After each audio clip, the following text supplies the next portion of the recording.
अॼु जेका दरख़्वास्त ॾिनीसीं 193 जी इहो ई थियो पंहिंजे आकान सरदारनि वांगुरु। ही SHO अॼु मौजूदु न हुयो, हुन इहो पंहिंजे पर्सनल ग्राउंड ते हीअ एडजमेंट वरिती त हुनजो कोई अखियुनि जो ऑपरेशन थियो आहे।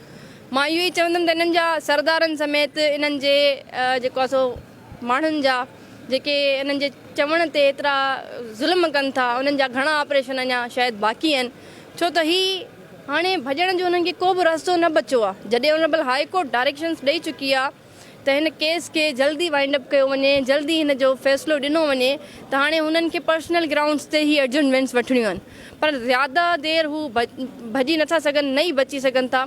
हीउ उहो SHO आहे जेको वाक़े खां पहिरियां ऐं वाक़े खां पोइ सभिनि जवाबदारनि सां, सरदार चांडियो समेत सभिनि जवाबदारनि सां राब्ते में रहियो आहे। हीउ सॼी प्लैनिंग में शामिलु रहियो आहे ऐं वाक़े खां पोइ हिन फैसिलिटेट बि कयो आहे, उहो इन तरीक़े सां त उहे जवाबदार जिन ते FIR थी आहे, जेके रूपोश आहिनि, उन्हनि खे पंहिंजी पर्सनल गाॾी में खणी करे हू सेफ जॻह ते सरदारनि वटि पहुचाए थो। जेका इन्वेस्टिगेशन हिन जे पंहिंजे डिपार्टमेंट कई आहे, त हिन पंहिंजी पर्सनल गाॾी यूज़ करे हुननि खे फैसिलिटेट कयो आहे। त असां जेके अदालत में सबूत ॾिना आहिनि उहे सफिशेंट एविडेंस आहिनि। अल्हम्दुलिल्लाह असां काफ़ी एविडेंस ॾिना आहिनि जिन ते अॼु बि असां अदालत खे आगाह कयो आहे। नेक्स्ट जेका तारीख़ आहे उहा 29 तारीख़ असांखे मिली आहे ऐं 29 तारीख़ ते जेको असां डायरेक्शन्स ॾिना विया आहिनि उन SHO खे त हू पेश थिए पंहिंजे वकील साहिब समेत।